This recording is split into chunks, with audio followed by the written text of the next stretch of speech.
अस्सलाम वालेकुम फ्रेंड्स, कैसे हैं आप? उम्मीद करता हूँ खैरियत से होंगे। आज हमारी इन्वेंट्री डैशबोर्ड की लास्ट वीडियो है।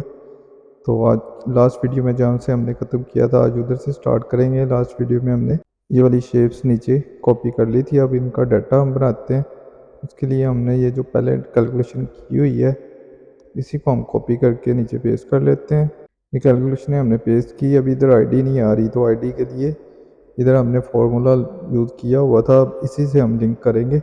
इधर हम फार्मूला यूज़ करेंगे इफ़, और इफ़ में ये वाली वैल्यू दे देंगे not equal to empty, then this one वाली वैल्यू, और अदरवाइज एम्प्टी कर दे क्या करेंगे। अब इसी फार्मूले को हम नीचे ड्रैग कर देंगे।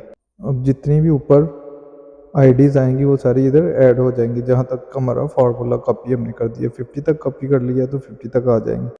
इधर फार्मूला लगाने की ज़रूरत नहीं है, ये सारा वही फार्मूला चलेगा।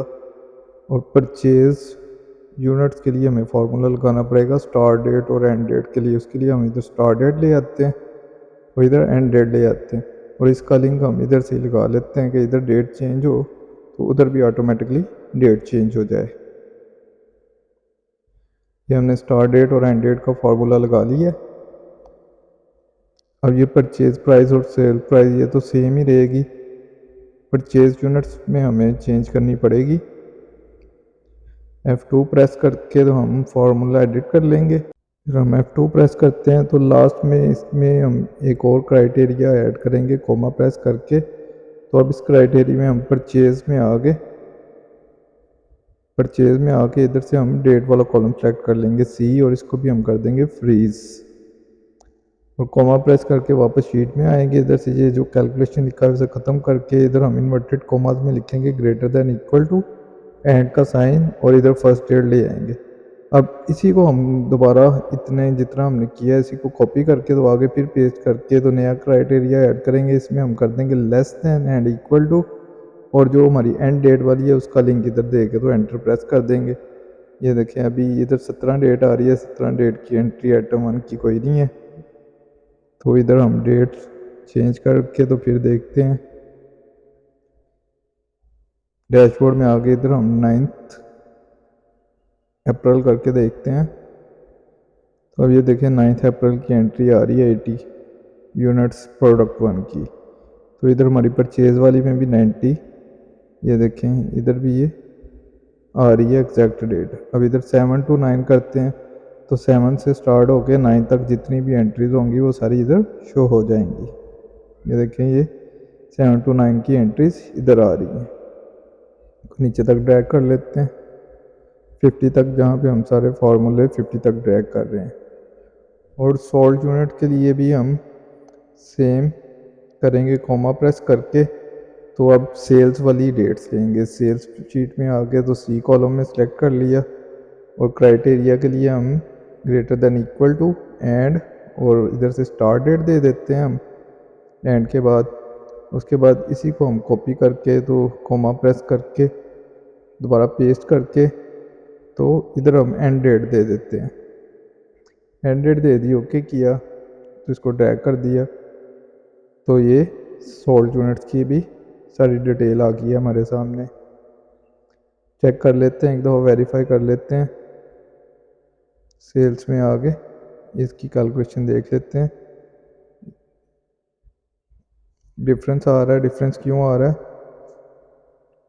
डेट सही है। ये इधर हमने फार्मूले में जो लास्ट पैरामीटर है उसमें भी हमने ग्रेटर देन और इक्वल किया है, इसमें हमें लेस देन और इक्वल टू करना पड़ेगा, लेस देन और इक्वल टू। तो अब हम फार्मूला नीचे ड्रैग करेंगे, अब रिजल्ट सही आएगा। परचेज यूनिट्स भी निकल आए हमारे और सोल्ड यूनिट्स भी निकल आए डेट के मुताबिक। ये देखें अब ये मैच भी कर रहे हैं। उसके बाद डेज के लिए हम फार्मूला यूज़ करेंगे जो हमने ऊपर डेट्स लगाई हैं, end date minus start date. इसमें हम इनको फ्रीज कर लेंगे, फिर फार्मूला नीचे ड्रैग हो जाएगा। उसके बाद पर डे स्टॉक का भी फार्मूला चेंज करने की ज़रूरत नहीं, ऑप्टिमल का भी ज़रूरत नहीं है। स्टॉक ऑन हैंड हमें चाहिए ही नहीं, तो ये हम इतना एरिया इधर से हम ख़त्म कर लेते हैं, इसको क्लियर ऑल कर लेते हैं। और ग्रॉस प्रॉफिट में इसमें फार्मूला चेंज होगा, तो इसको भी हम डिलीट कर लेते हैं क्योंकि इधर हमारे पास एंड स्टॉक नहीं होगा। तो इसमें हम फार्मूला क्या लगाएंगे वो भी देख लेते हैं। फार्मूला लगाएंगे equal to sold units multiply by sell price minus sold unit multiply by purchase price. हमने जो बेचा है उसकी खरीद कॉस्ट माइनस कर देंगे तो ये हमारा ग्रॉस प्रॉफिट इधर निकल आएगा। ग्रॉस प्रॉफिट भी हमारा निकल आया है। तो अब हमने ऐड करना है परचेज़ की एंट्रीज और सेल्स की एंट्रीज कितनी हुई हैं इतने ड्यूरेशन के लिए। तो उसके लिए हम काउंट इफ्स का फंक्शन यूज़ करेंगे equal to count ifs. Count ifs में सबसे पहले क्राइटेरिया रेंज में हम उसे दे देंगे, परचेज में आके ये डेट वाली क्राइटेरिया दे दिया और इसको हम कर लेंगे फ्रीज। के बाद सेकंड क्राइटेरिया में हमने इसमें ग्रेटर देन और इक्वल टू और कैलकुलेशन में स्टार्ट डेट दे देंगे और इसी को कॉपी करके हम कॉमा प्रेस करके दोबारा पेस्ट करके लेस देन और इक्वल टू करके तो एंड डेट दे देंगे। ये 6 एंट्रीज परचेज की प्रोडक्ट की हुई हैं। अभी इसमें एक क्राइटेरिया हमने ऐड नहीं किया आइटम वाला, तो वो भी क्राइटेरिया हम ऐड कर लेते हैं। कॉमा प्रेस करते हैं और न्यू क्राइटेरिया परचेज में आके हम प्रोडक्ट नेम को सिलेक्ट कर लेते हैं ये वाले कॉलम को और कैलकुलेशन में आके हम इधर से प्रोडक्ट नेम C12 में C32 में प्रोडक्ट आईडी ली है हमने, तो प्रोडक्ट आईडी 1 में है तो हम इसको सेलेक्ट करके तो नीचे ड्रैग कर लेते हैं। तो ये परचेज़ की एंट्रीज हमारी कंप्लीट हो गई हैं। इसको इधर पेस्ट किया, अब सिर्फ परचेज़ की जगह हम सेल्स कर देंगे क्योंकि हमारे कॉलम परचेज़ और सेल में सेम ही है। सिर्फ जहाँ पे परचेज़ लिखा वहाँ पे सेल करेंगे तो ये सेल्स की एंट्रीज हमारी कैलकुलेट हो जाएंगी। इसको नीचे ड्रैग कर लेंगे तो ये सारी सेल्स की एंट्री भी शो हो रही है। लिंक चेंज करने के लिए हमने जैसे ऊपर डाटा बनाया था इसी को हम कॉपी कर लेते हैं और नीचे पेस्ट कर लेते हैं। परचेज सेल्स ग्रॉस प्रॉफिट और एंड पे हमने क्या निकालना है, नंबर ऑफ एंट्रीज।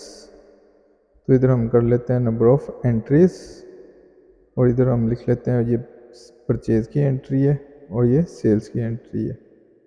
फॉर्मूला में चेंज करने से पहले हम देख लें, हमने जो ऊपर वाला फॉर्मूले यूज़ किए थे उसमें हमने पूरा पूरा कॉलम लिया हुआ था, लेकिन हमने नीचे और डाटा ऐड कर लिया तो ये ऊपर वाले फॉर्मूले भी हमें सही करने पड़ेंगे। यहाँ से G4 से लेकर 20 तक करना पड़ेगा, सबके साथ रो नंबर भी लिखना पड़ेगा 4 से 20।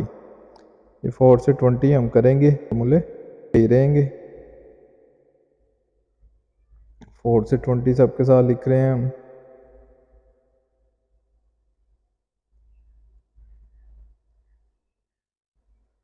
अब यही फॉर्मूला हम इधर से कॉपी करके तो दोबारा नीचे पेस्ट कर लेते हैं। ये हमारा डाटा शुरू हो रहा है 32 से 50 तक जाना है, हमने 50 तक है तो इसमें भी हम देख लेते हैं सही आ रहा है। 32 तो सही आ रहा है, आगे हम 50 कर लेते हैं। परचेज वैल्यू के लिए भी हम 32 से लेकर 50 कर लेते हैं। ये हमने लास्ट वीडियो में फार्मूले लगा कर देखे थे इसलिए आपको दोबारा नहीं दिखा रहा। सम प्रोडक्ट का फार्मूला है सिंपल सा, इसमें भी 50 कर लेते हैं, इसमें भी 50 कर लेते हैं और ग्रॉस प्रॉफिट में भी हम 50 कर लेते हैं और नंबर ऑफ एंट्रीज में भी हम 50 कर लेते हैं कि अगर कोई और आइटम भी ऐड हो तो उसकी भी कैलकुलेशन इसके अंदर शो हो जाए।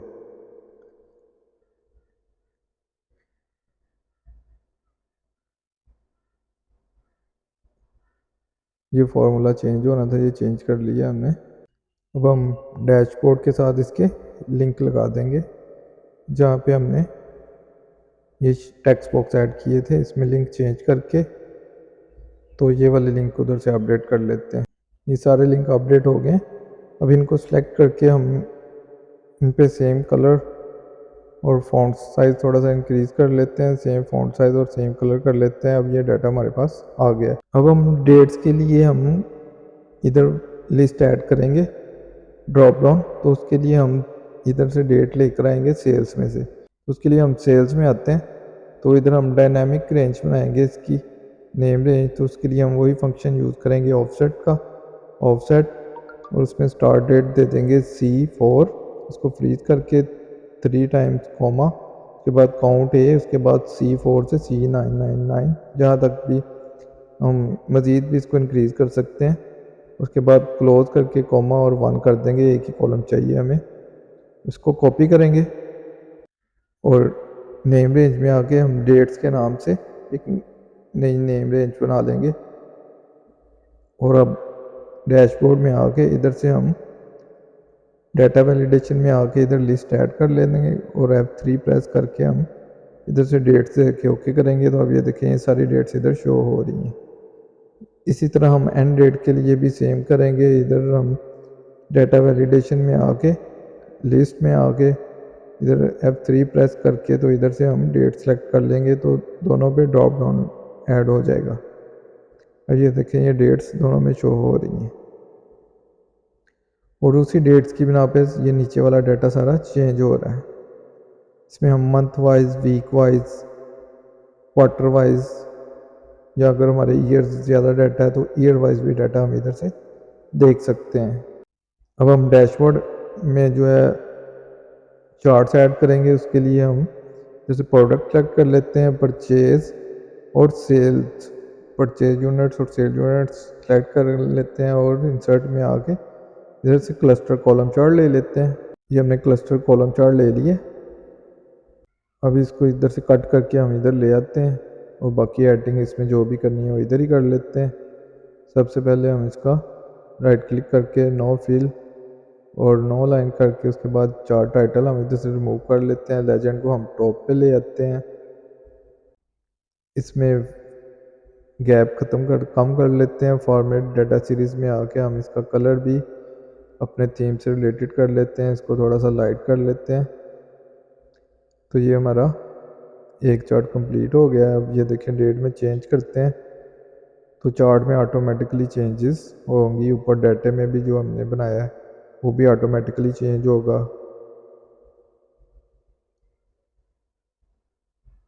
उसके बाद ये लेजेंड का भी कलर हम चेंज कर लेते हैं और एक्सिस का भी कलर चेंज कर लेते हैं। कैलकुलेशन में आके हम दोबारा प्रोडक्ट नेम सेलेक्ट करते हैं और प्रोडक्ट नेम के साथ हम पर डे सेल्स को भी सिलेक्ट कर लेते हैं। हमें पता चलता जाएगा किस आइटम की पर डे सेल क्या आ रही है। और इधर हम ये लाइन चार्ट विद मार्कर ले लेते हैं, stack line chart with marker, और इसको भी हम कट करके तो इधर पेस्ट कर लेते हैं। पेस्ट करने के बाद हम इसमें चेंजेस कर लेते हैं। टाइटल हम इसका रहने देते हैं, टाइटल बैक कलर लगा लेते हैं। नो फिल चार्ट एरिया में आके नो लाइन कर लेते हैं और एक्सिस का भी कलर चेंज करके तो बोल्ड कर लेते हैं। इधर से लाइन का भी कलर हम चेंज कर लेते हैं और मार्कर का भी कलर हम चेंज करके तो साइज़ इंक्रीज कर लेते हैं। ये हमारा डैशबोर्ड कंप्लीट हो गया।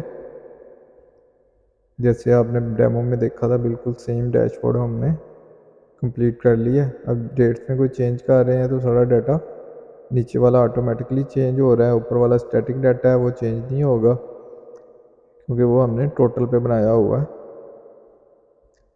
तो ये थी गाइस वीडियो इन्वेंट्री डैशबोर्ड की, कंप्लीट हो गया हमारा। और अगर आप मज़ीद ऐसी वीडियो देखना चाहते हैं तो चैनल को सब्सक्राइब कर लें और लाइक और शेयर ज़रूर करें। मिलते हैं नेक्स्ट वीडियो में नए टॉपिक के साथ, तब तक के लिए अपना ख्याल रखिएगा। अल्लाह हाफिज़।